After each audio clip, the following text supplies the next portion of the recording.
Hola, yo soy Miguel Silva y quiero darle las gracias por escuchar este segundo episodio de Bogotá en Serio.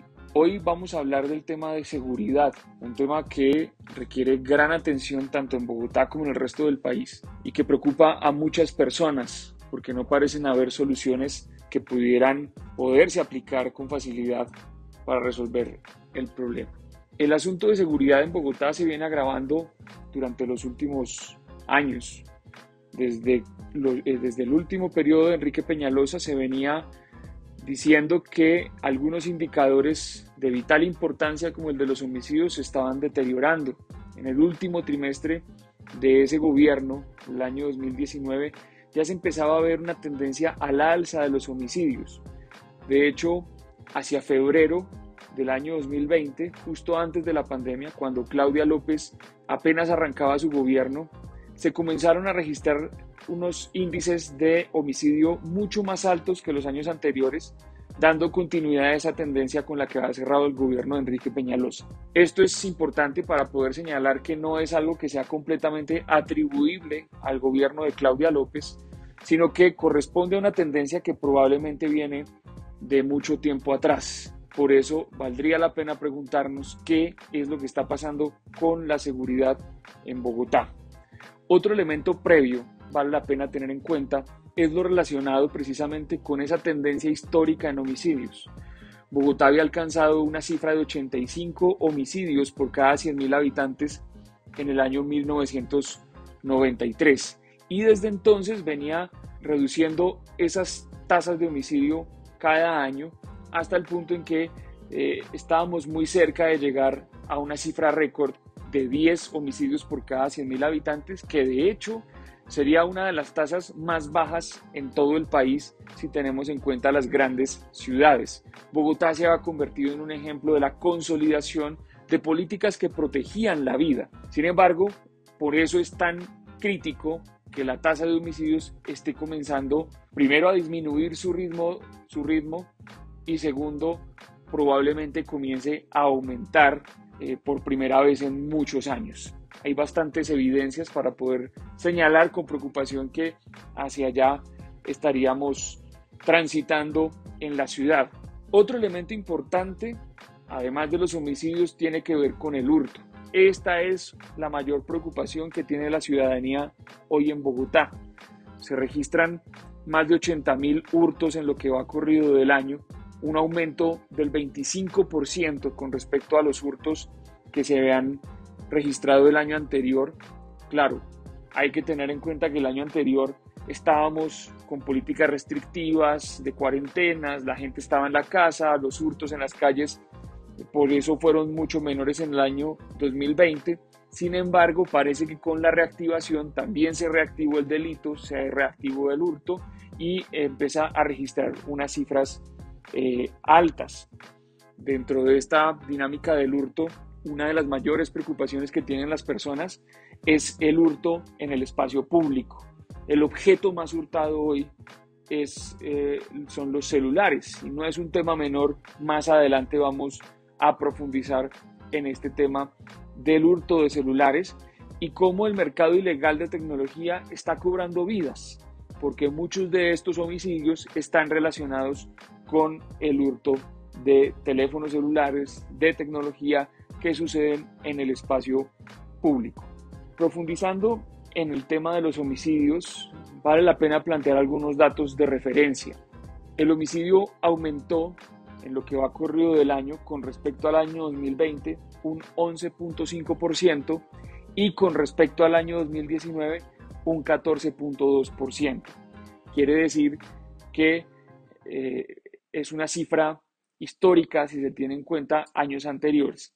De hecho, si observamos solamente las cifras correspondientes al mes de octubre, nos damos cuenta de que el deterioro se está acelerando. Con respecto a octubre del año 2020, se registra un aumento del 17% en los homicidios y con respecto a octubre del año 2019 se registró un aumento de 22.5%, lo que quiere decir que es el octubre más violento, no solamente de los últimos 3 años. Si miramos hacia atrás, podríamos encontrar que fue el octubre más violento de los últimos 5 años.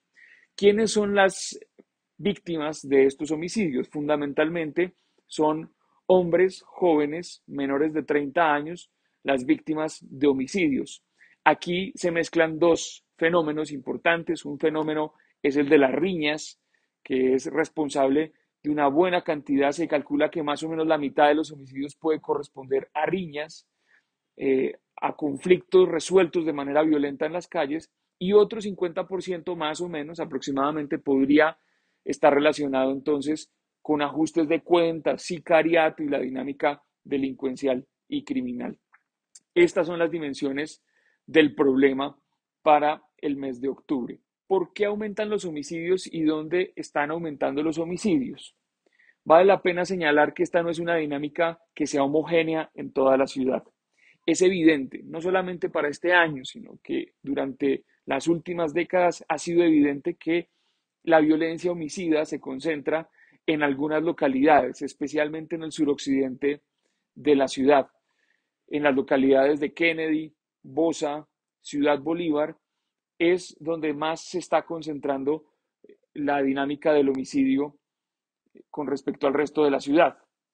Esto implica que pareciera haber una relación entre territorio y violencia. Localidades como las que acabo de mencionar, Kennedy, Bosa, Ciudad Bolívar, pueden concentrar fácilmente la cuarta parte de los homicidios de toda la ciudad, y su tamaño poblacional no alcanza a ser la cuarta parte. Esto quiere decir que hay una mayor concentración de homicidios en esta zona, asociado probablemente a la presencia de estructuras criminales, pero también a dinámicas de riñas y de conflictos resueltos de manera violenta. En Bogotá entonces estamos en presencia de una serie de mercados ilegales que empiezan a alimentar la dinámica del delito y de la violencia. Hay tres muy importantes en la ciudad que valdría la pena resaltar. Uno de ellos es el que ya mencioné, el mercado ilegal de celulares robados. Ese es un mercado muy activo en la ciudad. Se calcula que más o menos en lo que va corrido del año han sido hurtados 45.900 teléfonos celulares. Eso quiere decir que más o menos, un poco más incluso de la mitad de todos los hurtos que se registran en la ciudad tiene que ver con teléfonos celulares. Pero la problemática puede ser incluso más grave si se tiene en cuenta que esta cifra de 45.900 celulares solamente se refiere a los casos denunciados. Es decir, hay un subregistro, hay un montón de casos en la ciudad que no se denuncian, y como no se denuncian no llegan a la estadística oficial y por esa vía no llegan a las autoridades. Se calcula más o menos, si tenemos en cuenta un índice de denuncia cercano al 40%, es decir, el 40% de las personas que son víctimas de un delito denuncian efectivamente, estaríamos hablando de una cifra cercana a los 100 o 150.000 celulares al año que se hurtan en Bogotá, y puede ser incluso mucho más alta esa cifra. ¿Cómo enfrentar entonces el mercado ilegal de los teléfonos robados? Primero, es evidente que no sacamos nada persiguiendo simplemente al ladrón en la esquina, al que hurta ese teléfono celular, porque al ser una pequeña causa y al ingresar al sistema judicial, pues finalmente no logra ese caso ser completamente judicializado. Pero lo más grave es que una persona que hurta un teléfono en la calle es fácilmente reemplazada por las estructuras criminales. Entonces, de nada sirve capturar, llevar a la cárcel, si estas estructuras cambian fácilmente estos eslabones más débiles de la cadena del hurto de celulares. La parte más grave de este mercado ilegal sucede en la receptación, en el desbloqueo de esos celulares y en la comercialización, que sucede a los ojos de todo el mundo. En el centro de la ciudad es evidente que existen varios locales, no son pocos, locales comerciales en los que se venden teléfonos celulares robados. Y obviamente pues esto sucede porque también hay una demanda. Y aquí la ciudadanía tiene una gran responsabilidad. Al momento de comprar un celular robado, se está alimentando ese mercado ilegal de celulares. Pero el asunto incluso puede ser mucho más complejo si se tiene en cuenta que muchos de estos celulares van a parar a otros países, ni siquiera el mercado es solamente doméstico. Esto da cuenta de la existencia de organizaciones con bastante capacidad logística y también probablemente del vínculo de este mercado ilegal con otros mercados ilegales. Entonces, perseguir el mercado, por ejemplo, el mercado ilegal de celulares, no es tan sencillo solamente como aumentar la cantidad de policías en las calles y perseguir ladrones, sino que tiene que ver con una apuesta integral para ahogar ese mercado ilegal. Por supuesto, en muchas ocasiones se han intentado algunas soluciones tecnológicas para bloquear los email, para bloquear los teléfonos celulares, pero definitivamente en cuestión tecnológica, hecha la ley, hecha la trampa, es muy fácil desbloquear los teléfonos, comercializarlos y en últimas el mercado sigue funcionando. ¿Cuál es la apuesta entonces? No solamente del distrito, no solamente de la ciudad, sino cuál es la apuesta del gobierno nacional, cuál es la política nacional frente a los mercados ilegales de teléfonos celulares. Este no es un asunto menor, sobre todo si tenemos en cuenta gran parte de los ingresos de las personas va a ir a parar a sus teléfonos. En el pasado, hace unos 20 o 30 años, era muy poco probable que una persona saliera a la calle con 2 o 3 millones de pesos en su bolsillo, se subiera al transporte público y todo el día estuviera realizando su vida con 2 o 3 millones de pesos en el bolsillo. Hoy eso es lo que está sucediendo. Los teléfonos celulares son tecnología relativamente costosa que cargamos todo el tiempo con nosotros y eso aumenta la probabilidad del hurto y probablemente aumenta también la probabilidad de la comercialización. Como nuestras vidas dependen ahora en muchos sentidos de tener un teléfono celular o un acceso, pues la demanda es una demanda insaciable. Esto puede estar explicando el aumento del hurto y el comportamiento del hurto en la ciudad porque antes el hurto iba dirigido probablemente a robarse una billetera, pero en una billetera nunca va a haber 2 millones de pesos, o robarse unos tenis, o robarse una ropa, un reloj, en fin, hoy estos mercados terminan robustecidos básicamente porque hay mucho más en juego en las calles y las personas cargan con más riqueza, por decirlo de alguna manera, en las calles. Una persona a la que le roban el celular tiene dos alternativas: volver a comprar su teléfono costoso o ir al mercado negro a buscar el teléfono, al mercado ilegal, a buscar un teléfono a menor costo y así de alguna manera seguir teniendo como solventar esa necesidad. Entonces es un mercado muy complejo, muy dinámico, al que hay que prestarle atención, no se puede subestimar, es el responsable de más de la mitad de los hurtos en la ciudad y definitivamente se requiere una política nacional porque este es un tema que está afectando a todas las ciudades del país. Asimismo, nos hemos dado cuenta que los homicidios y los hurtos cometidos con arma de fuego no ceden. Hay un porcentaje muy grande de delitos que son cometidos con armas de fuego. Hay una regulación frente al porte de armas, hay una discusión de si las personas deberían portar armas o no. Frente a esto, la evidencia ha mostrado que cuando se permite el porte de armas en las calles, aumenta el riesgo de homicidios, porque las personas no están necesariamente bien entrenadas para utilizar un arma y en el momento de un conflicto, pues se convierte en un factor de riesgo. Pero más allá de esta discusión, los delitos no se cometen con armas registradas, se cometen con armas que se consiguen en el mercado ilegal. Hoy en Bogotá estas armas son relativamente fáciles de conseguir, tanto como los celulares robados. Y esto hace entonces que las organizaciones delincuenciales tengan acceso a una capacidad violenta mucho mayor a la que podrían tener antes. Los mercados de armas además están relacionados con los otros mercados ilegales. Por ejemplo, cuando se habla del mercado de drogas, muchas veces las drogas que se venden se cambian por dinero, pero también se cambian por armas.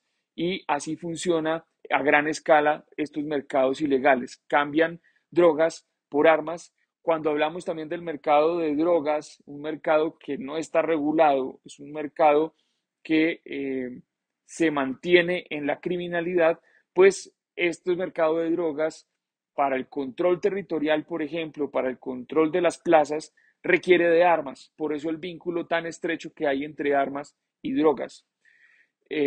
Definitivamente esto pasa y parte de la criminalidad y resolver la criminalidad que hay hoy en Colombia pasa por regular los mercados de drogas, es decir, una propuesta del nuevo liberalismo que es una nueva política de drogas, que haga énfasis sobre todo en el consumo problemático, en el daño potencial del consumidor. Esto exige unas medidas en términos de salud pública para cuidar a los consumidores, para que exista un consumo responsable y quitarle las rentas criminales a las organizaciones que se lucran con ello.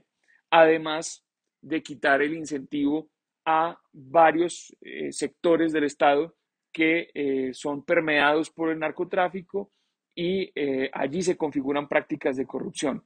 El mercado del narcotráfico funciona gracias o debido a que existe corrupción en el Estado. Por eso es urgente avanzar en una nueva política de drogas, porque logrando regular el mercado de drogas podemos incidir directamente en el delito y la violencia en las grandes ciudades. Este es un vínculo que es muy importante señalar. La guerra de las drogas sigue existiendo en las áreas rurales, pero se ha intensificado en los centros urbanos. Muchos jóvenes pierden hoy sus vidas por la disputa entre plazas, por el control de plazas, pero también pierden su vida en todos estos intercambios violentos que suceden al interior de organizaciones delincuenciales, ajustes de cuentas y todo lo demás. Entonces, estos mercados ilegales, esta perspectiva lo que nos permite es entender que la seguridad urbana pasa precisamente por enfrentar estos mercados ilegales. Otro elemento importante que debemos señalar es el papel del gobierno distrital. Y frente a esto ha existido una gran polémica durante el gobierno de Claudia López, porque en campaña ella aseguraba que iba a ser la jefe de la policía, dando luces de lo que sería su política de seguridad. Contra cualquier evidencia o frente a cualquier expectativa, frente a lo que iba a hacer el gobierno de Claudia López, pues lo que hemos encontrado es un gran énfasis en una parte policiva y en el uso intensivo de la policía, fundamentar su política de seguridad en el uso de la policía, y por eso una recurrencia permanente a anuncios engañosos, sobre todo con el número de policías. Cada que hay una crisis de seguridad en Bogotá, cada que hay una noticia que salta a los medios nacionales y se convierte, entre comillas, viral, la respuesta de la alcaldía es salir a anunciar más policías. Dentro del plan de desarrollo, hace pocos días escuchamos a la alcaldía de Bogotá señalar que su propuesta para garantizar la seguridad en diciembre era reforzar a la policía con 6.000 efectivos adicionales. Un dato bastante engañoso si se tiene en cuenta que el número total de policías en Bogotá puede estar en los 17.000 policías.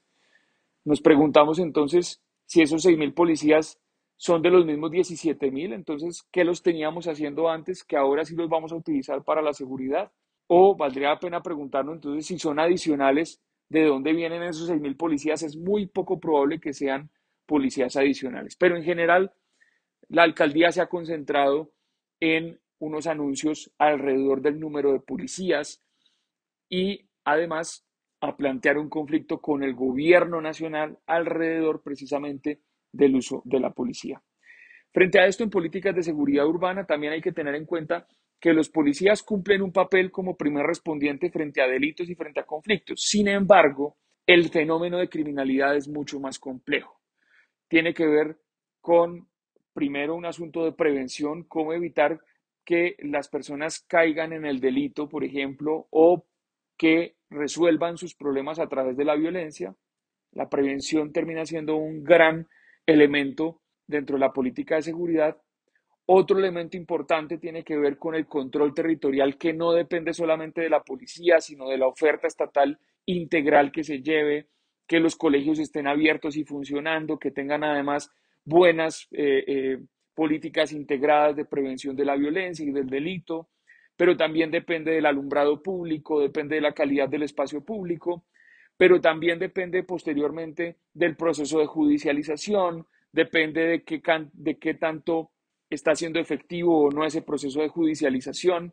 En fin, Es un problema mucho más complejo y la alcaldía insiste en utilizar además unos indicadores que también son engañosos. Es decir, además del engaño a partir del manejo de la cifra de número de policías, hay un engaño adicional que tiene que ver con los indicadores que se utilizan para mostrar el éxito del gobierno. Cuando se habla del número de capturas, por ejemplo, como una medida de éxito, se está incurriendo en un error porque la captura no necesariamente significa judicialización. Y de hecho lo que hemos visto es que un porcentaje muy pequeño de capturados realmente terminan judicializados.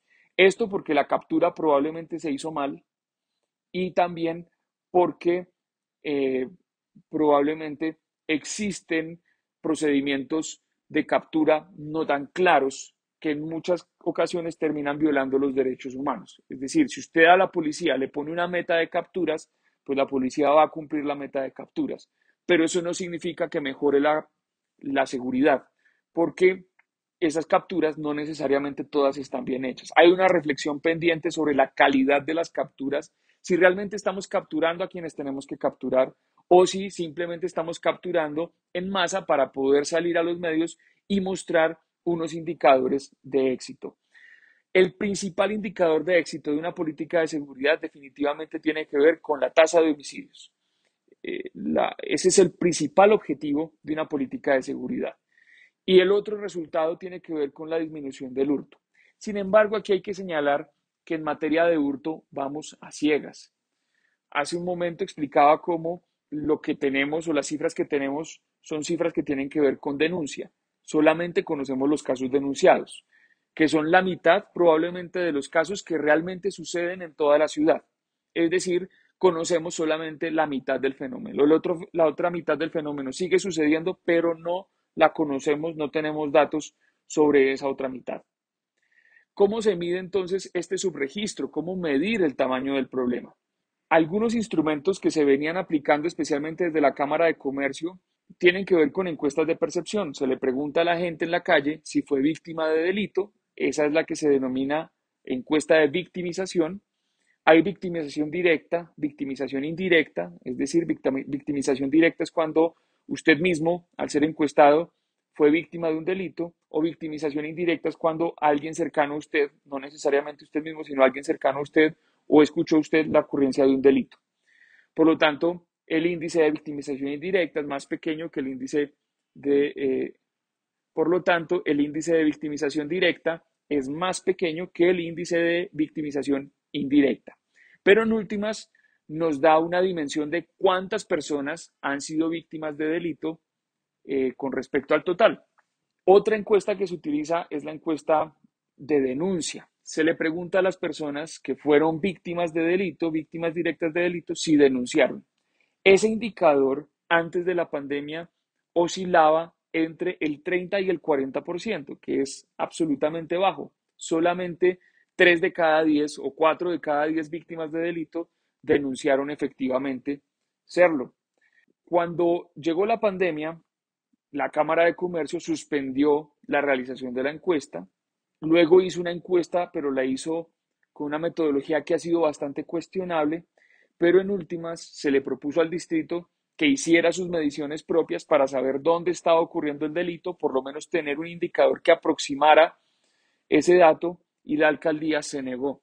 Debido a eso, hoy en Bogotá prácticamente estamos a ciegas en la lucha contra el delito, especialmente contra el hurto, porque desconocemos dónde, cuándo y frente a qué objetos están sucediendo los hurtos, por lo menos la mitad de los hurtos en la ciudad.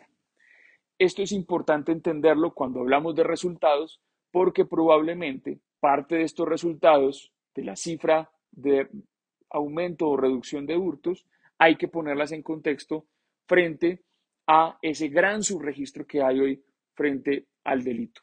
En general, entonces, nos enfrentamos a un gran desafío al que hay que dar respuesta para los próximos años. Insisto, no solamente en Bogotá, sino en todo el país, porque el asunto de la seguridad urbana no es un asunto que corresponda solamente a la Policía Nacional. Es un asunto que requiere fundamentalmente trabajo interinstitucional.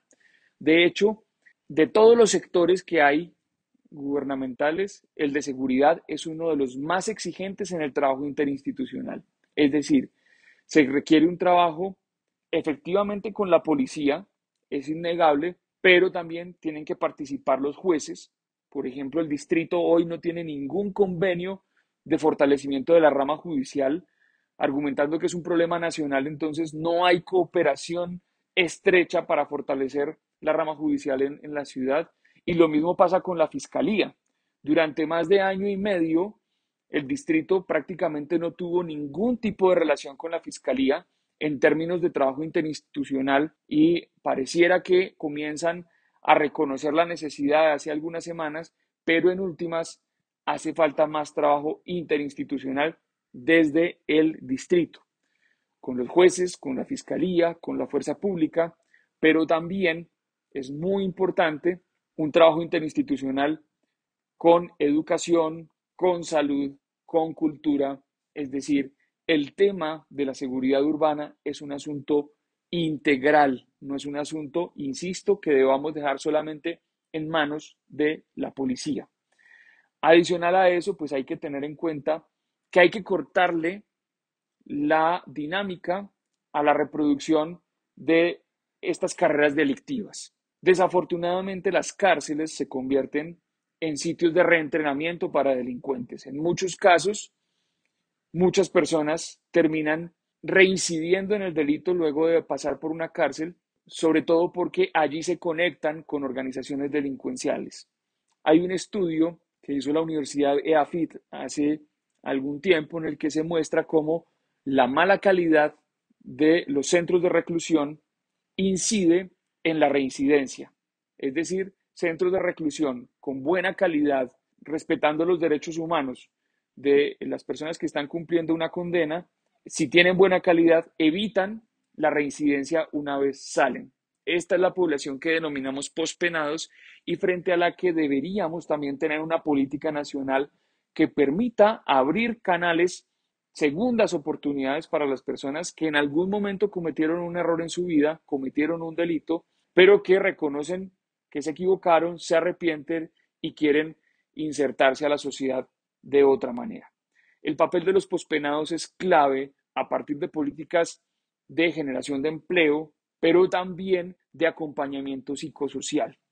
Hoy en Bogotá y en todo el país sigue existiendo una actitud de discriminación muchas veces frente a una persona pospenada. Y eso se convierte en una barrera de acceso a un empleo, se convierte en una barrera de acceso a la reinserción completa, a la integración en la sociedad y terminamos entonces empujando nuevamente a esa persona a las garras del delito. Es importante adicional tener en cuenta que necesitamos una política diferenciada en términos territoriales, prestarle mucha más atención a lo que está pasando en Kennedy, Bosa y Ciudad Bolívar especialmente, porque allí la dinámica de la violencia está desbordada. La pregunta es quién y quiénes son los responsables de la violencia homicida en el suroccidente de la ciudad. ¿Qué relación tienen con los mercados ilegales? ¿Es solamente un asunto que tiene que ver con los conflictos y con las riñas y con los problemas de convivencia? ¿O le estamos entregando un sector de la sociedad, un sector de la ciudad a los mercados ilegales en ausencia del gobierno? Estas son algunas reflexiones generales alrededor del asunto de la seguridad que vale la pena tener en cuenta para poder resolver la que hoy es tal vez la mayor preocupación de las personas en la ciudad. Hasta aquí este segundo episodio de Bogotá en serio. Muchas gracias por haberme acompañado hasta este momento. Les recomiendo seguirme en mis redes sociales, @MiguelSilvaBOG, y allí podemos intercambiar algunas ideas sobre el asunto de la seguridad. Y también, si usted tiene un comentario, si tiene una inquietud, si tiene una pregunta o si no está de acuerdo con lo que acabo de decir en este podcast, lo invito a que deje su comentario en la cajita de comentarios de esta publicación.